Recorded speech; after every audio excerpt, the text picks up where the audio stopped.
Dan and I were together as kids. Took our training together. Pounded the same beat. Yes, I know. You say he was on a smuggling detail? Yes. That ought to lead us to something. Nothing unless he was following a hot trail. You know Grady. He always preferred to work lone wolf on a case.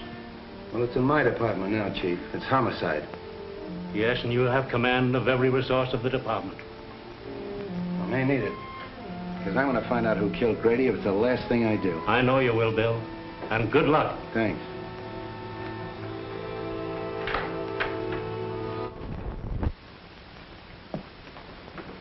I came just as soon as I heard the news.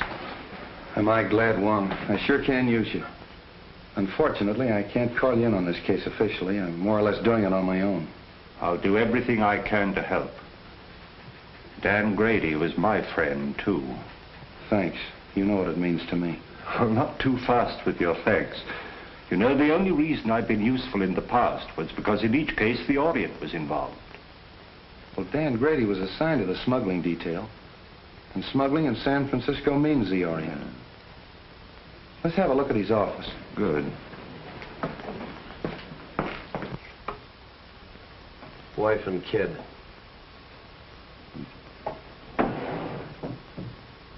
You say he was working on a smuggling detail? Yes, sort of a roving commission. The reason they gave it to Dan is because he was born and raised here in San Francisco. He knew every nook and cranny. But the seaman's clothes would indicate that he was working on something at the waterfront. Yeah, but what? Whoa, look here. What is that?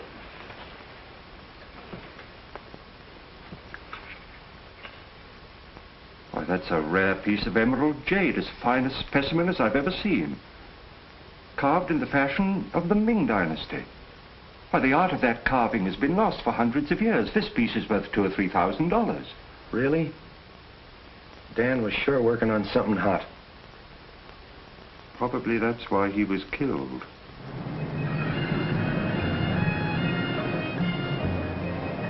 Yes, I have seen many similar in the past 3 months.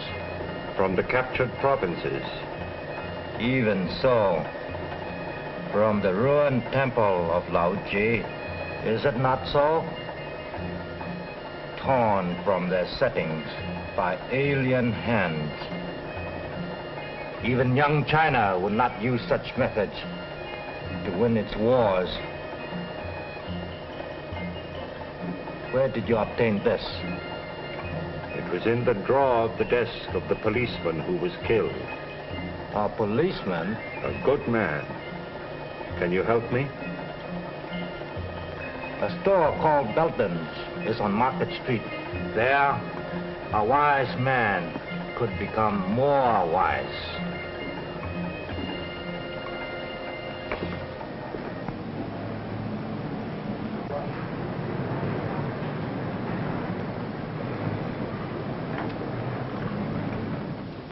How do you do? I'm Mr. Belden. Something I can do for you? I'd like an appraisal on this piece. Why, certainly.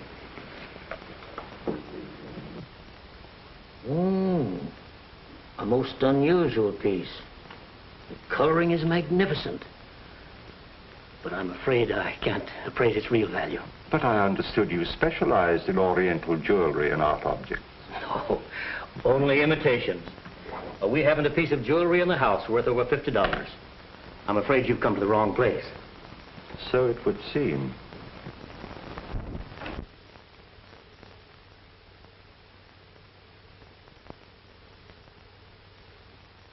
Yeah, Chief, that's the guy, all right. I'd know that face any place. Why, that mustache. Even the checkered tie. Yeah, that's him. Checkered tie, huh? Yeah. Where'd you see him? On the bus going uptown. What time was it? 12 o'clock noon. 12 o'clock noon, huh? You don't say. Yeah. At that time, he'd been lying dead for 3 hours in the morgue. Yeah? Yeah. Why, I'd have sworn on a stack of Bibles that was the guy. Sure, I know, Mr. Unifer. We all make mistakes sometimes. Well, thanks for coming in anyway. Oh, not at all, Inspector. Not at all. Say, maybe it was the guy's double. Yeah. You know, they say every guy's got a double. Sure. Even me. Sure. Even you. Yeah, sure. Mike, get Bobby Logan on the phone. Yes, sir. Market 6400. Hello, Bobby. I was just trying to get you on the phone. We going someplace? Yeah, you're going someplace. If you ever pull a bright idea like that again. Well, what's the matter with that? Somebody might be able to give you a lead. Somebody might be able to give me a lead. I've had every crank in San Francisco in here this afternoon. Yeah. Logan doesn't answer. Where do you think I ought to look for her? Try my office. Huh? Every one of them has seen Dan Grady in 5 different sections of the city at the same time. Well, but he... But nothing.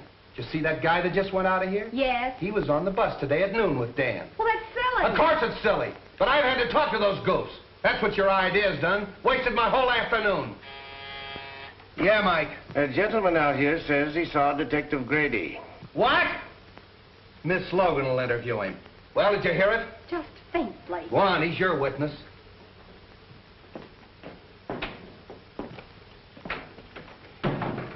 Are you Mr. Lyons? Yes. Oh, I'm Miss Logan of the Herald. I put that picture in the paper. Oh, how do you do? Well, I saw the man last night. Are you sure? Certainly. We talked for quite a while in the bar at the Club Neptune. Good afternoon, Miss Logan. I came in answer to your advertisement. Oh, now look, Mr. Wong. Now give me the details and talk fast. You get any information? I called on an old friend of mine in Chinatown who advised me to investigate Belden's store on Market Street. Belden's? You know, the jewelry shop. Oh, sure. I'll put a couple of men on it. No, I think I'd leave things the way they are for the time being. Bill Street, I've got him! Got who? This man did see Dan Grady. Now, look, Bobby, we've been all through that. But this man is positive. All right, if he's so positive. What was he wearing when you saw him? Well, sort of like a sailor, you know, pea jacket, striped sweater. He had on dungarees, peak cap with black patent leather visor. Where'd you see him? At the Club Neptune. He was sitting at the bar having a drink. What time was that? About 8:30, I guess. That fits in, doesn't it, Wong? Yes, it does. Well, of course it does. Silly idea, huh? If it hadn't been for that Quiet. paper. You're quite sure this is the man? You're absolutely certain of your identification? Oh, yes. My drink happened to tip over and spilt on him. And I apologized, and we got to talking. And then what happened? Well, we talked together for a couple of minutes about football and things like that. Then I left and went home. You left him at this Club Neptune? Yes, he was still sitting there when I left. Well, thank you very much. You've been a great help. Is there any reward connected with this? Well, you see, Miss Logan takes care of that. Well, I'm sorry, Mr. Lyons. I'm afraid there's no reward, but, well, I'd be very glad to mention your name in my next story of the case. Did you say your first name was Homer? Yes, Homer. Lyons. Thank you. Too bad you haven't got a picture. Oh, I have. I brought one along just in case. Oh, well, thank you very much, Mr. Lyons. Thank you. Good day. Well, Bill Street, do I get an apology or don't I? Sure, I'm going to get the mayor to give you a key to the city. Terrific. For giving them their only clue. How's that, Mr. Wong? Not nearly strong enough. You've earned our undying gratitude. Well, I hope the information is some use to you. I'll see you later. Not me, Flatfoot. Get one of the nurses out of the receiving hospital. They don't mind a pain in the neck. Hey, you think that's a bad idea? Well, now, Street, just what do you know about the Club Neptune? Oh, not much, Wong. We better have dinner together. I'll take you down there later. I want to talk to this Harry Lockett. Harry Lockett? Yeah, he's the fellow that owns the Club Neptune. Hardway Harry, they call him.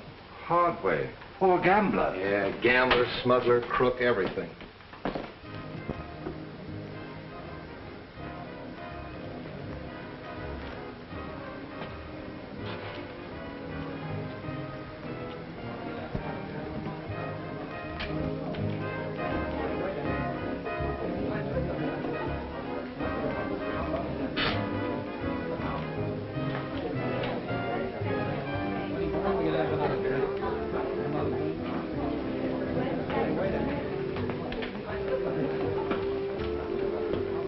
Anything new? No.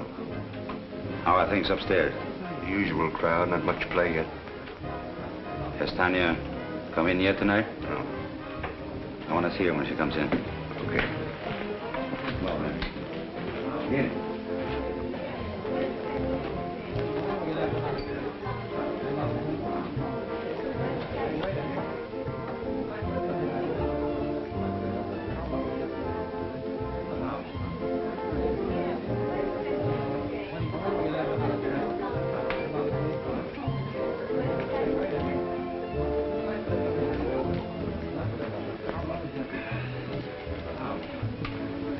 Two dry martinis, huh?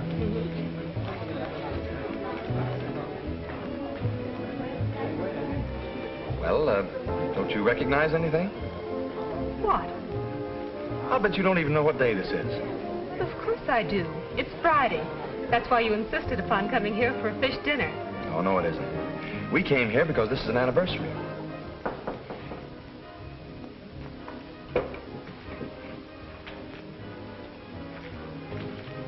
Who is it? Tanya's here, but she's got young Belden with her. Huh. She's starting that over again, eh? Bring her in here. Okay. Listen, Tanya, I've been lying awake nights planning our future together. I realize that I haven't much to offer you, but I'll try awfully hard to make you happy.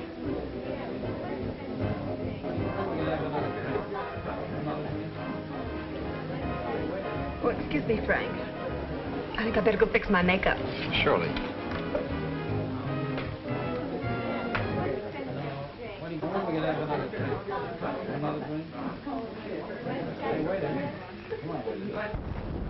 What do you want? I thought I told you to keep away from young Belden. And I told you that my personal affairs are none of your business. What are you trying to do? Get the old man on our neck?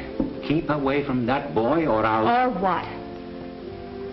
I guess if I'm good enough to help handle his smuggled junk, to run the risks that he cashes in on, I'm fit company for his son. Well, what about a certain other gentleman?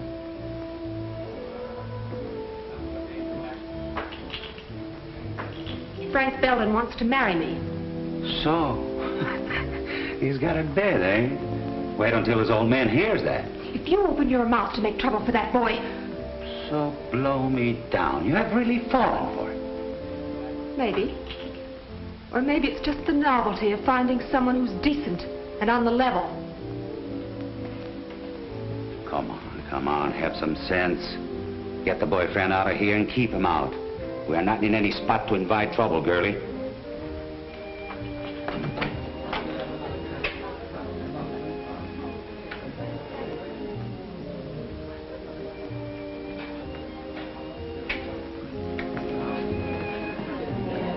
I seem to have developed a headache, Frank.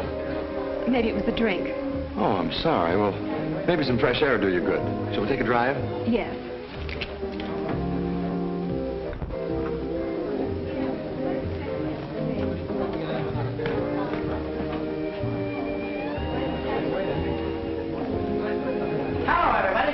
Well, ain't it grand we can all be together?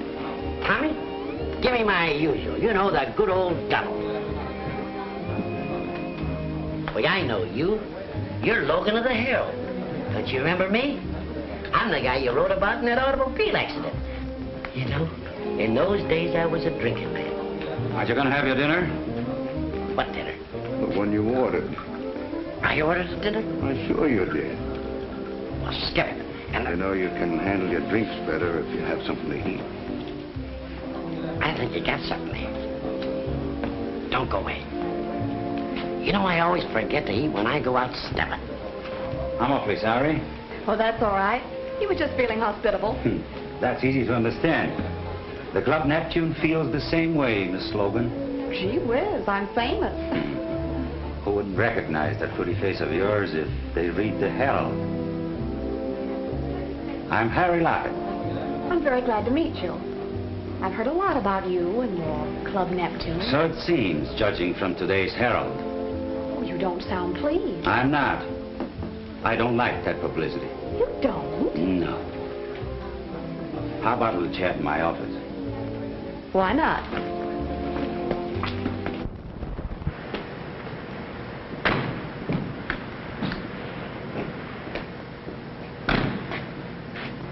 I think I'll take a look round the back. All right, I'll see you inside.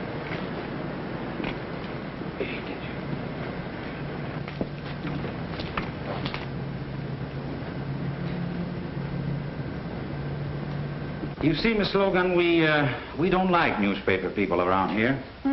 I see your point. You know, if you had this place soundproof, those poker chips up there wouldn't make such a racket. Just a little friendly advice. Thanks. And here's some for you. I wouldn't write any more stories about the Club Neptune if I were you. Are you trying to tell me what to put in the Herald? I'm trying to tell you what you shouldn't put in the Herald. In fact, I'd just as soon you stay out of here. I think you'd be safer. Sometimes some people get hurt. Yeah, Dan Grady got hurt, didn't he? Hey, you sure stick out your neck, don't you, little girl? Who is it? Cabin Street. What are you doing here? Mr. Lockett was just making some suggestions as to the news policy of the Herald. All right, Bobby. Well, now look here, Bill. Come on, come on. Hello, Hardway. Hello, Copper.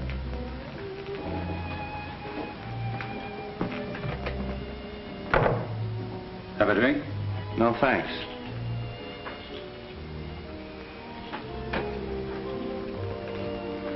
What's on your mind, Street? I suppose you read about Dan Grady. Oh, yes, that's too bad. I don't think I knew him. I thought everybody on the waterfront knew Grady. He was on the smuggling detail. It's funny you didn't run into him. I resent that, Street. I resent what happened to Dan Grady. Quit stalling, Hardway. He was in this place last night at 8:30 at your bar. Well, maybe he was. So about a lot of other people. We had a big night last night. And nobody saw Dan Grady. None of my boys did, because as soon as I saw the papers, I asked all of them. You can talk to them yourself. Maybe I will.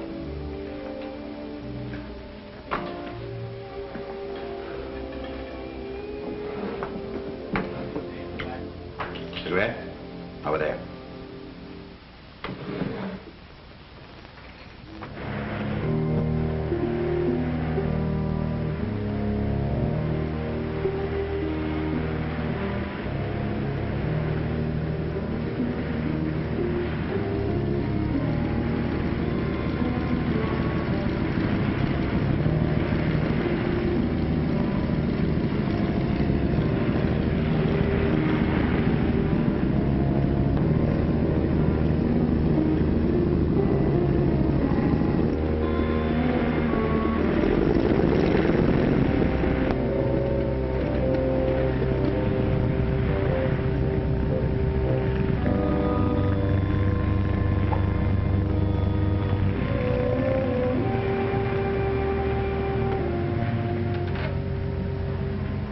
Oh, don't pay any attention to me if I seem a little tough, Harry. Dan happened to be a pal of mine. His body washed up on the beach this morning. Been in the water for 12 hours.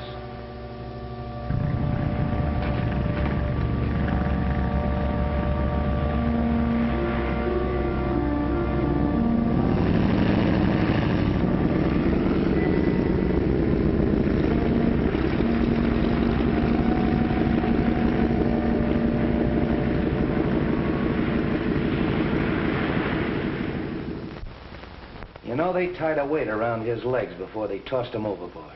He didn't have a chance. That's kind of a tough way to go, isn't it? Well, Street, they say that drowning, it's an easy death. But Grady had 2 slugs in the back of his neck before he ever hit that water. That's not so easy, is it?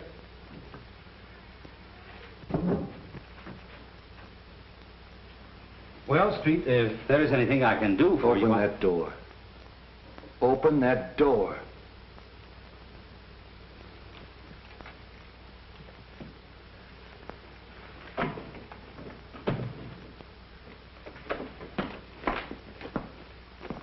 Well, hello, Street.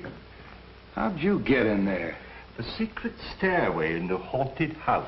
Secret stairway, my eye. Those stairs were there when we bought the place. But they still serve a very useful purpose. This is Hardway Harry Lockett, Mr. Wong.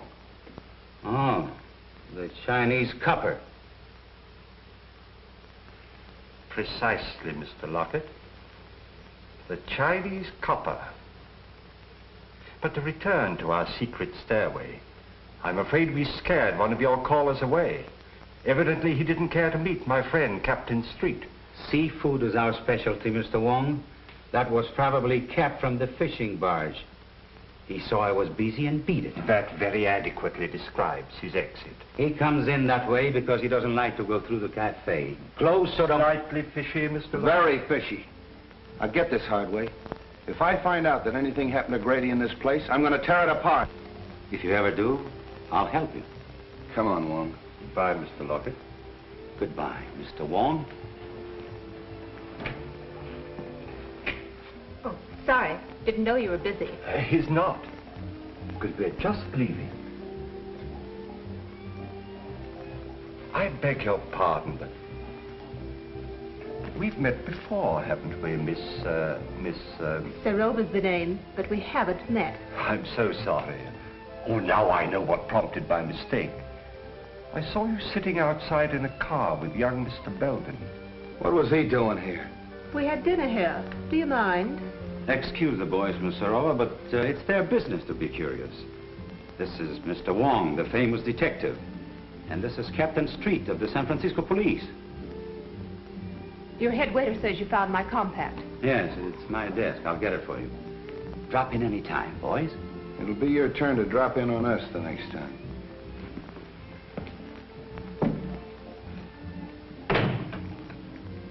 You're a... Why in blaze did you get rid of Belden when I told you to? Well, I did. She must have seen us outside in the parking lot. What they want? You read the papers, don't you? What do you think? I think that dead policemen are bad medicine. I don't like it, Harry. Relax. They haven't got a thing on us. So Grady was here last night. What does that prove? That the party's getting too rough for yours truly. So... Don't tell me Miss Serova's getting jittery, huh? Serova's getting out. Murder's something I don't want any part of. I'm through. Oh, no, you're not. When you're through, it will be because I tell you you're through. Are you threatening me? Maybe. Don't do it, Harry. I know too much. Things happen to people who know too much. Yes. They end up in the bay like a certain policeman.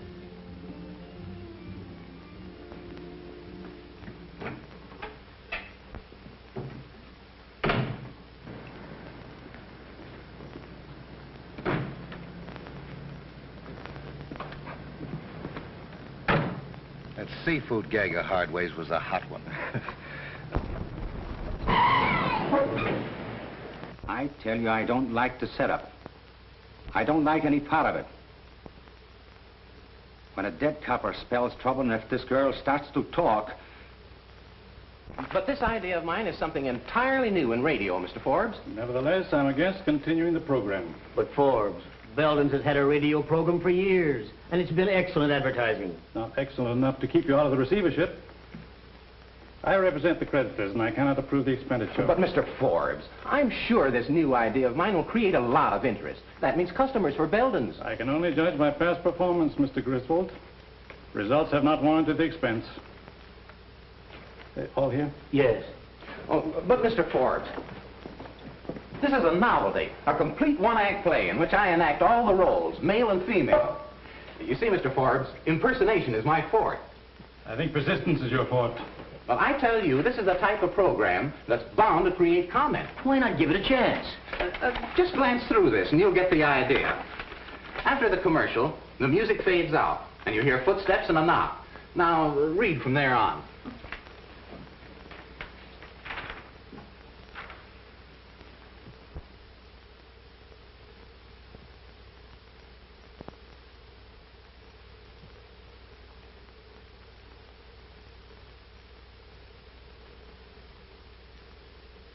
Pretty melodramatic, isn't it? But that's the kind of stuff they like nowadays, Mr. Forbes. The highly dramatic programs are the most successful. Suppose we try it for a couple of weeks. It wouldn't cost a fortune, and it might get results. Well, all right, we'll try it. Well, thanks, Mr. Forbes. I'm sure you won't be sorry. We go on from 10 to 10:15 tonight. I hope you're listening in. We will. Those bills are all right. I'll see you in the morning. Hello, Frank. Hello, Mr. Forbes. How you feeling, Dad? Oh, as well as could be expected. considering the fact that I don't have anything to say about my own business. When are you going to take me in with you? Not for a while yet. But, Dad, I've got to go to work. I've got to make some money. Isn't your allowance enough? No. I'm going to get married. Who to? That Serova woman? Miss Serova, yes. How did you know? I haven't taken my eyes off you completely. You've been out with that adventuress every night for a month. I wouldn't talk like that if I were you, Dad. We're both liable to be sorry for it. Besides, it won't change my decision. Frank, I won't permit you to wreck your life, to throw away your entire future for the sake of that scheming, unscrupulous... That's enough! I'm sorry you feel that way about it, Dad, but there's nothing you can do about it. You'll never marry that woman.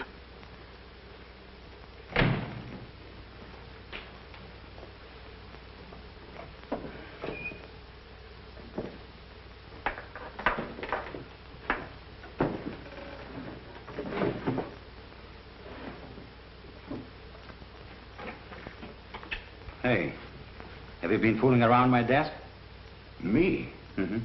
Well, I wouldn't touch your stuff, boss. Something missing? Yeah, my gun. Gee, that ain't so good. When'd you last see it, boss? I don't know. Yesterday, I guess. I want to talk to you.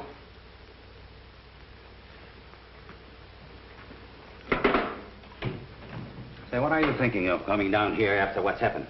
I told you I'd get the stuff to you as soon as it was safe for Kep to bring it in. That isn't why I'm here. I want to know what that Serova woman is doing running around with my son. Well, I did my best. You know, after all, it's not such a bad idea, sort of a close corporation. Are you mad? My boy has no part in all this. I went into it because it was the only hope I had of saving my business, of meeting my obligations, but not to the extent of wrecking his life, and that's what this marriage would mean. That's your problem. Right now, I have more important things to do than nurse a lovesick pup. If you value your neck, you'll do something about it. I'm warning you, Lockett. Before I see this happen to my son, I'll blast everything wide open. Including yourself?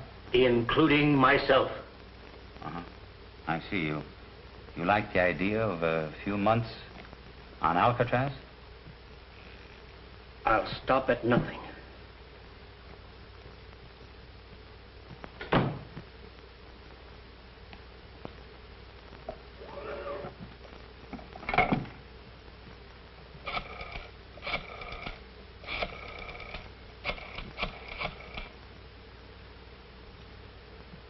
Hello. Hello, Tanya. This is Harry. I want to apologize the way I talked to you last night. Oh, you know, I couldn't mean it. We were both a little jittery and unreasonable. Now, listen, Tanya. I want to see you. I have to talk over something with you. I think you'd be interested. All right. I'll stay out here and keep an eye on things.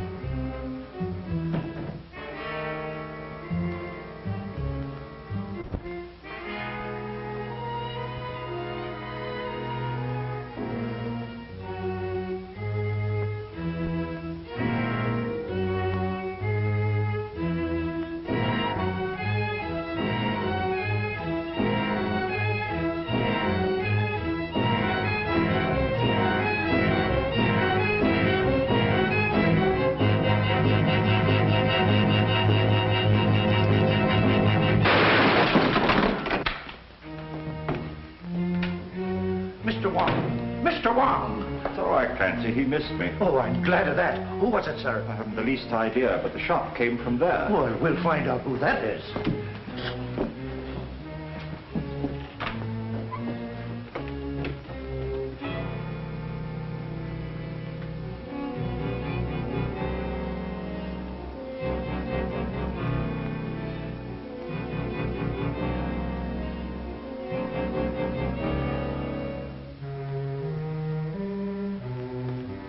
Well, whoever it was, beat it out the back and left the door wide open. Whoever it was, he killed Mr. Belden. What? Oh, glory be. Get straight. Yes, sir.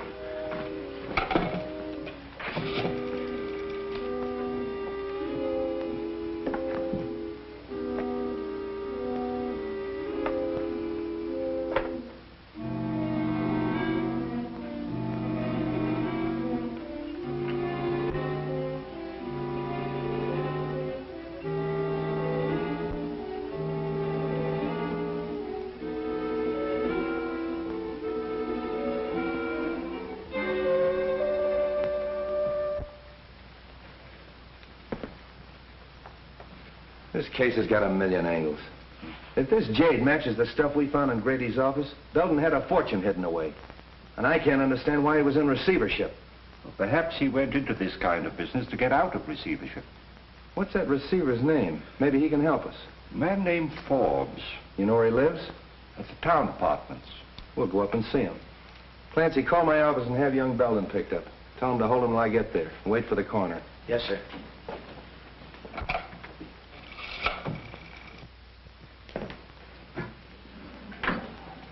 Good evening, gentlemen.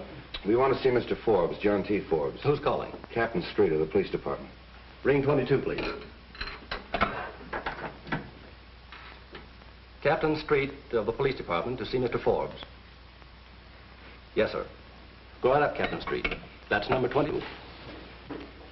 Captain Street? What on earth can he want?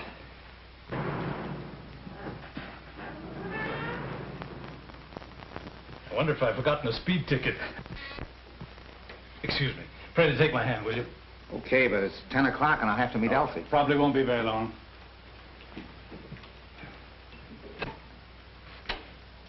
Captain Street? That's right, and it's Mr. Wong. How do you do? How do you do? Come in here, gentlemen. Thank you.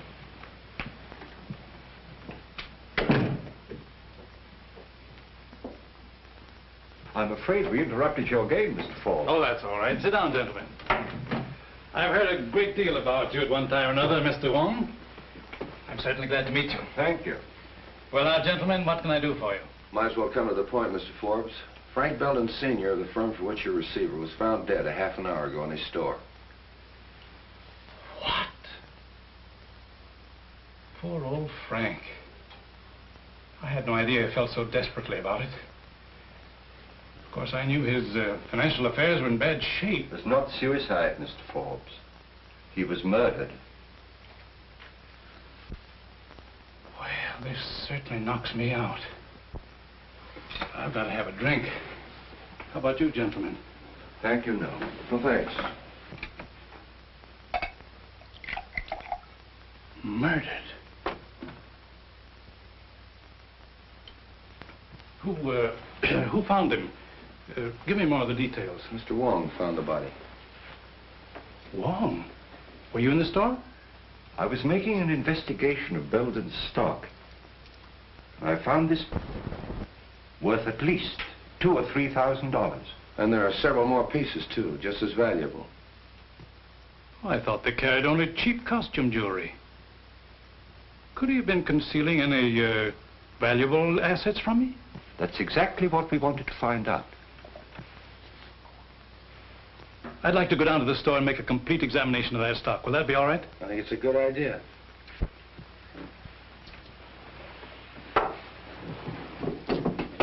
Will you have a cigar, gentlemen? Yes, thanks. No, thank you. One more thing I think you should know. That jade was smuggled. And one of our own men on the smuggling detail was murdered, running it down. And the trail seems to lead to Belden's store. Why, this is the worst thing I've ever heard. Excuse me. Hello? Yeah. It's for you. Thanks. Street speaking. What? I'll go right up. There's been a shooting on the floor above. Can we get out this way? Yes.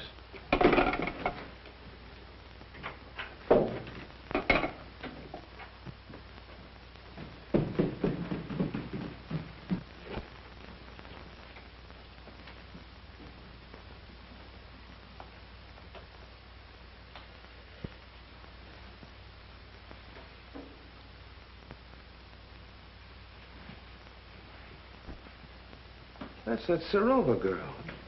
How do you like this? A murder right over my head. Yeah? Oh, you're the clerk. Yes, sir. I telephoned headquarters from downstairs. Thanks. What do you know about this? Nothing, except what the switchboard operator told me. What'd she tell you? Well, I was sitting in the lobby when all of a sudden she started yelling, Mr. Rova's being killed. All right. Take it easy. Sit down. What did you hear on the phone? Well, I was sitting there as usual when the buzzer sounded, and it was a call from 32. What time was that? About 14 after 10. That's an odd time to remember, 10:14. Well, I'm not sure, but it was 15 after 10 when I heard the shot. and they were arguing about a minute. Who was arguing? Miss Soroba and the man. Well, what were they arguing about? What'd they say? Well, he said, get away from that telephone. That's the last time you're going to pull this sort of stuff on me. And Miss Soroba yelled, don't shoot, don't shoot. But he did. It's quite possible, Street. The receiver's off the stand. Yeah. Did you recognize the man's voice? No, but he was awful mad. Anybody come through that lobby that might have come up here? No, sir. Did you pass anybody on the way up? I didn't see anybody. All right, that's all for now. Stick around downstairs. Oh, hello, Doc. Prints, photographs, the works. And I want you to get me that Oh, little Bo Peep, huh? What are you made up for? That's all I need! Just be sure to get everything in this corner, will you, please?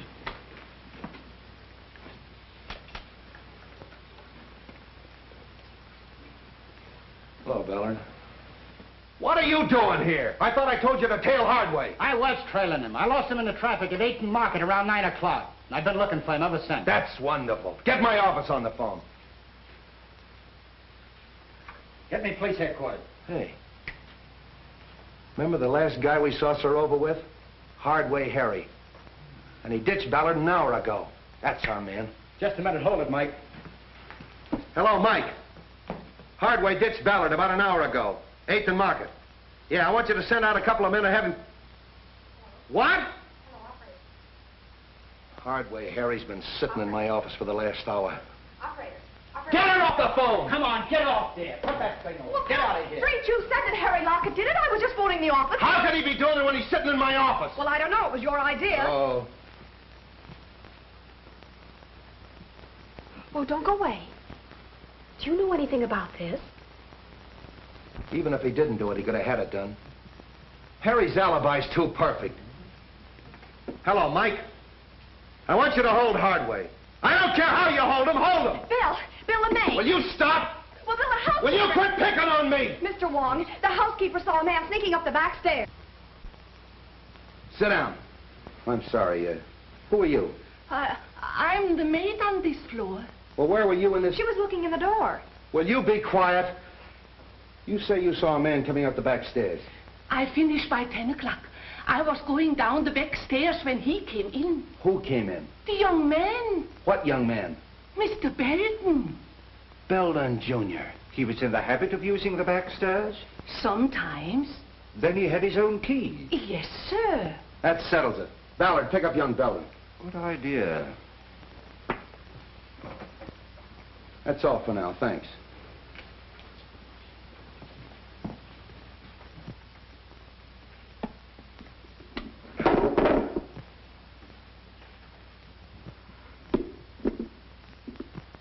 You know, Wong, Belden knew Soroba. Hardway knew her. They're all mixed up in this thing some way. I'm going to have them all come in my office at 10 o'clock. What am I doing?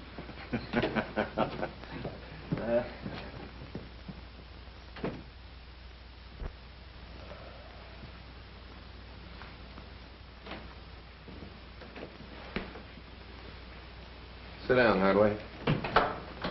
See who's out there, Jim. Well, how'd you do? Not bad. Have pretty good breakfast, you fellows, you know. Thanks for the cigarettes. Oh, we always take care of our guests. Who's out there? Canucci and Cap Anderson. All right, Jim. Couple of friends of yours. What were you doing here last night? Well, I caught one of your boys following me, and I figured you wanted to make sure where I was. So when he lost me about 9 o'clock, I decided I better check in. So you'd have an alibi because you knew Tanya Soroba was going to be killed last night. What? Yeah, murdered last night.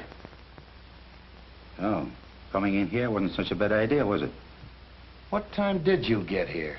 9:29 on the dot. Oh, got it figured down to the minute, huh? Yeah, you can check with the sergeant. I know. So? Hello, Wong. Oh, Mr. Wong, the Chinese copper. Look here, Street, you haven't got a thing on me. I knew Soroba, sure. She used to come to my place very often. But so do a lot of other people. Including young Belden. Yes, with Soroba, yes. So what? How well did you know young Belden? Casually. How well do you know his father? Just an acquaintance. When was the last time you saw him? I saw him in my office yesterday. He came to pay his son's bar bill. You had a little quarrel. Then you followed him down to his jewelry store and shot him. Old man Belden shot? Yeah. That's too bad. Yeah, it is too bad. He got it the same way Grady got it, in the back of the neck. What's your alibi for that? I was being trailed by one of your coppers, by good luck. Why? A man named Forbes is out here. He said you sent for him. All right, send him in. Wait outside, Hardway.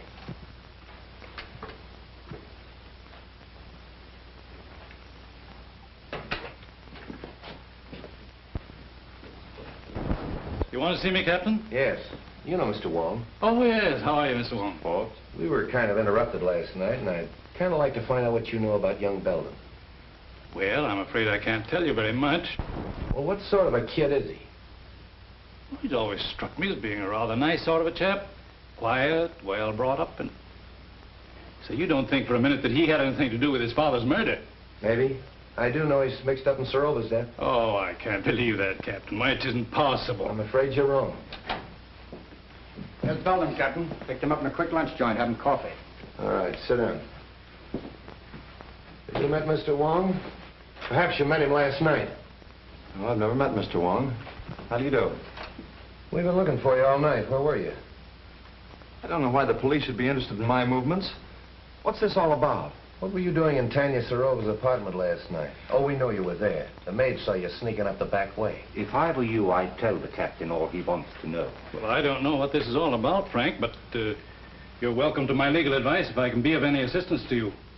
For his father's sake, I feel that I ought to do everything I can to protect him. All right. But I still want to know what you were doing in Tanya Sorova's apartment last night at 10 o'clock. Were you there, Frank? Yes, I was there, but I didn't kill her. She was dead when I found her. Don't give me that. Well, you don't know what you're saying, Frank. I demand that this boy be advised of his constitutional rights. I'll take care of his constitutional rights. This is a murder investigation. Tanya Sorova was killed last night at 10:15. Just 15 minutes after this young man was seen going in her apartment. That's not true. It's not true, I tell you. She was dead when I found her. Are you sure of the time, Street? Your own switchboard operator heard the argument and the report. They phoned Street in your study, you remember? Yes, that's right. All right, Belden, alibi out of that. Come clean. Why'd you kill her? I didn't, I tell you. I love Tanya. Why would I want to kill her? I'll tell you why. Because you were jealous. You thought she was double-crossing you, and you went up to her apartment and you quarreled, and then you killed her.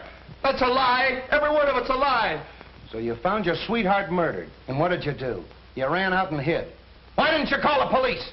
I don't know. I was half crazy. Now, see here, Street, this boy is no condition for questioning. I'll say he isn't, because he doesn't know the answers. Gentlemen, I suggest that we all calm down. Allow young Mr. Belden to tell us what happened in his own way. All right. I'm listening. Now, supposing we go back just a little way, shall we? When did you last see Tanya Sorova alive? When she promised to marry me. Yesterday afternoon, late. And where was that? In her apartment. I was going to take her to dinner, see, but she said she didn't feel well, so I went out and got a bite, and then I drove around a little while. Yes, and then? Well, on the way home, I saw a light in the apartment, and I went up to tell her good night. Are you in the habit of using the back way? Yeah, I had a key. See, sometimes Tanya wasn't in, and I'd go in and wait for her. Yeah, but she was in last night. Did you use the key then? No. No, that's funny. I remember that the door was open. Hmm? What else do you remember? Yes, Belden, go on. Well, I went in and called her, but there was no answer, so I went in the living room, and on the floor I saw her over by the window. Near the telephone? I don't know. I didn't see anything but Tanya. Was there anything else in the room that was unusual, that attracted your attention? Anything at all? Yes, yeah, I remember the radio was on. No, don't kid me. The radio wasn't playing when I got there. If you didn't leave that apartment till before 10:15, where'd you go? I don't know. I drove around. I don't know where I went. I drove all night. What? Captain, a fellow out here named Griswold says he's got to see you. Who's Griswold? What does he want? What does he do? What do you want to see him about? Well, I got to talk to him. I'm from radio station LMAB. He's from a radio station, LMAB. I don't know anybody from a radio station. Tell him to wait. And he says you got to wait. You didn't leave that apartment till after 10:15. After you killed her! Stop it, I tell you, stop it! Street, you're getting nowhere browbeating the boy this way. Maybe if you let me talk to him quietly somewhere. All right. I'll talk to him quietly. Would you like to see your father? No. Why should I want to see him?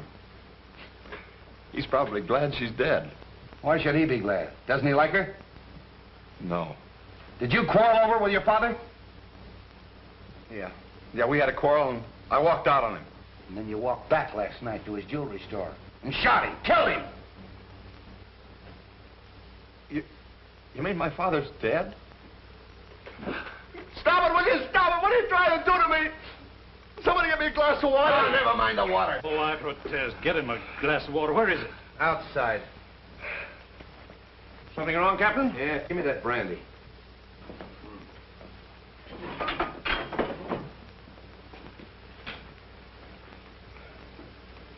Now go and sit down. What do you want? Come on, what is this? Say, what am I supposed to do? Spend the weekend here? He'll get you. Mr. Hardway. The press. Yes, the press. What do you know today? Pardon me.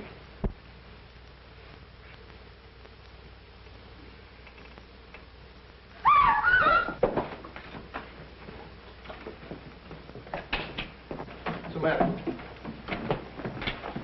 Who is this? It's the fellow from the radio station, Griswold. Where'd this paper file come from? Say, that looks like mine. It's missing from the desk. All right. Who did it? This is the payoff, right in my own office. Stay away from that phone.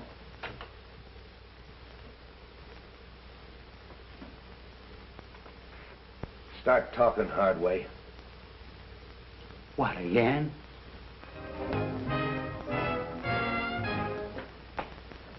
Sorry for the interruption, Mr. Wong, but that was a new program, and I want to check on it. Not at all. It's all most interesting. Yes, but full of headaches. Replacing Griswold's going to be one of them. I can quite imagine. His programs were popular, weren't they? Very. He was a talented young man. Wrote most of the sketches and played all the parts in them. He played female roles as well? Oh, yes. In the sketch you want to see, the one he did last night, he played a very emotional feminine role. Here's the manuscript for it. Thank you. Now, this program went on the air sharply at 10 o'clock? Oh, yes. Radio works on split seconds. Every program is timed exactly. And it ran for how long? 15 minutes in all. The sketch went on at 10:01 and finished at 10:14. The balance of the program time was taken up with commercials. It's advertising.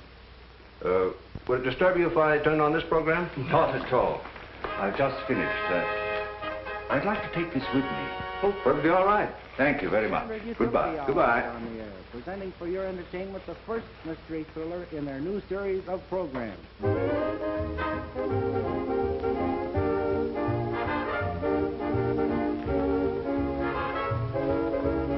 How do you do, sir? Can I help you? Yes. Is this the new remote control radio? Why, yes, and a very fine instrument, too.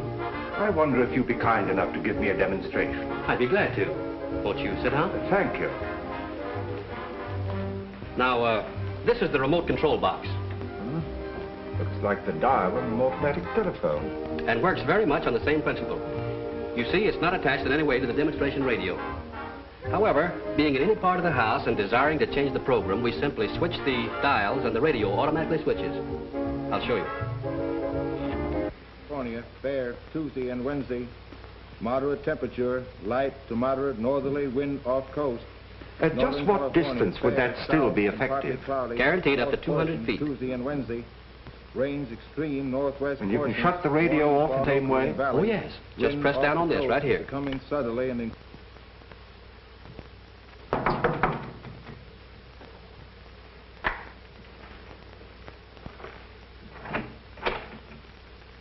What, again? Yeah. Didn't take long for that lawyer to get you and the boys out, did it, Hardway? Why should it?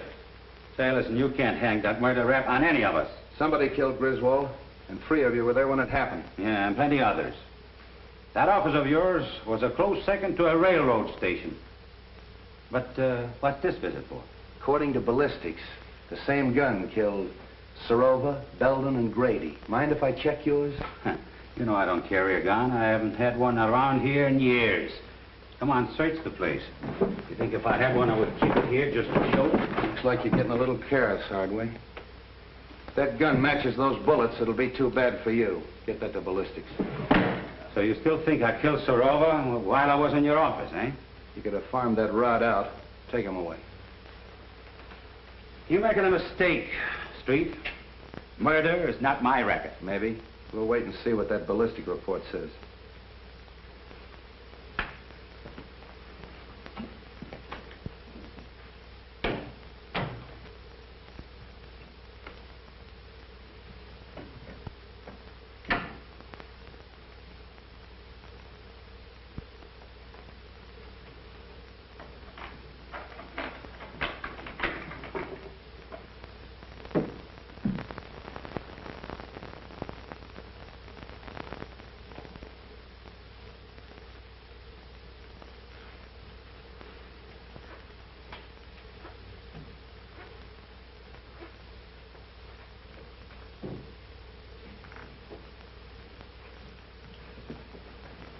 All right, keep your hands right there.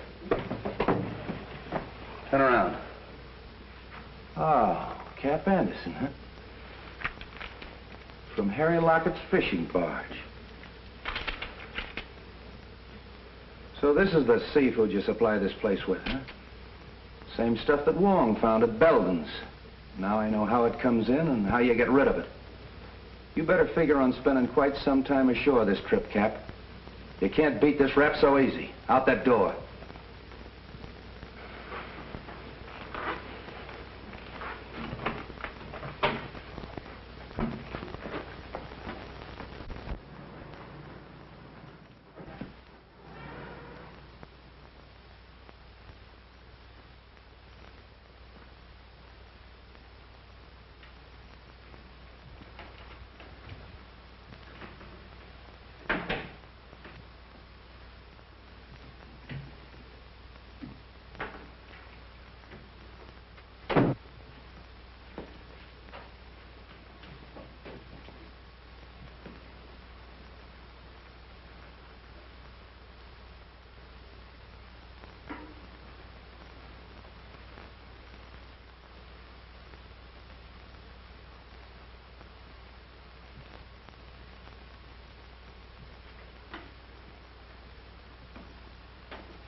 This is Mr. Wong, Bessie. I'll be experimenting with the phone for a little while, so pay no attention if it rings.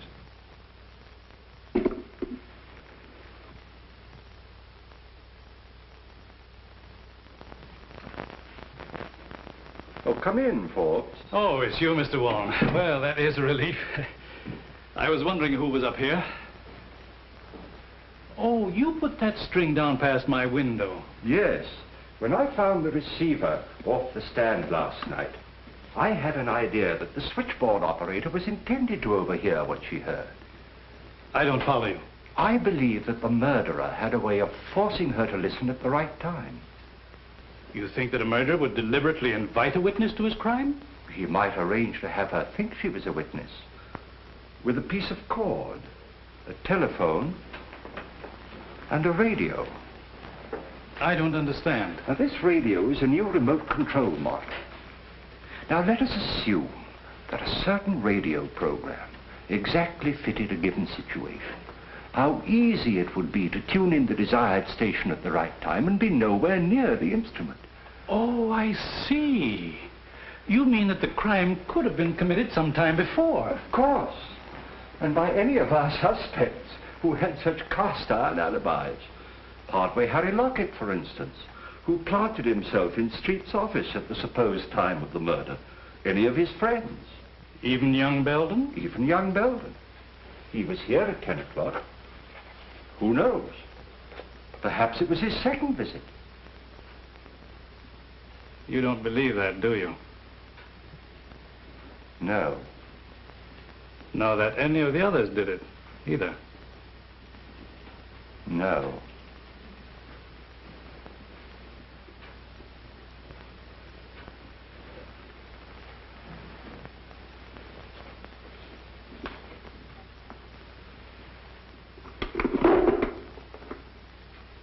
Is that what you were looking for, Mr. Wong?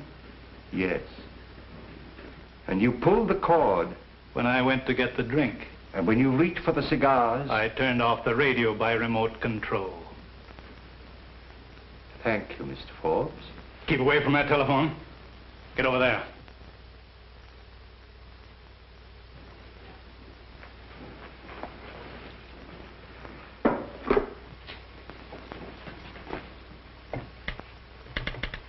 Operator. Oh, hello, Captain. Hello, is Mr. Forbes in? Operator. Mr. Forbes doesn't answer. All right, thanks. Why don't you answer that call? Well, that's Mr. Wong. He told me not to pay no attention to it. Mr. Wong? Yeah, he's up in Mr. Rover's apartment playing with the telephone. Well, I hope he's having a good time. I'll drop up and see him. Playing with a telephone.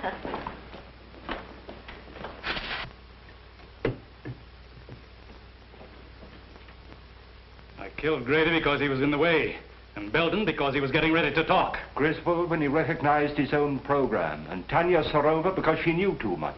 No, because she was leaving me for a younger man.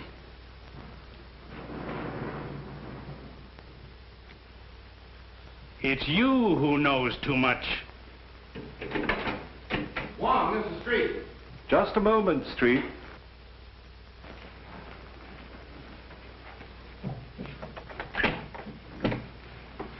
What are you doing up here? Get him up. Over there with him.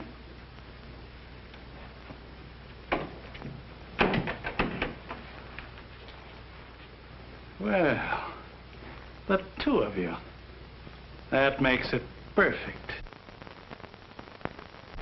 I suppose you'd like to have us turn around so you could give it to us in the back like you gave it to Grady. Drop that gun. Drop it, I say. Nice work, kid. Oh. Take him, Wong. Oh, Bobby. Bobby. Honey. Bobby. Yes? Oh, it's all right, Bessie. The experiment's over. You might give me the Herald, will you? Herald? You have a star reporter on your staff, a Miss Roberta Logan.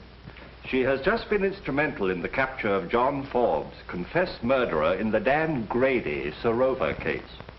Oh, yes, this is a scoop.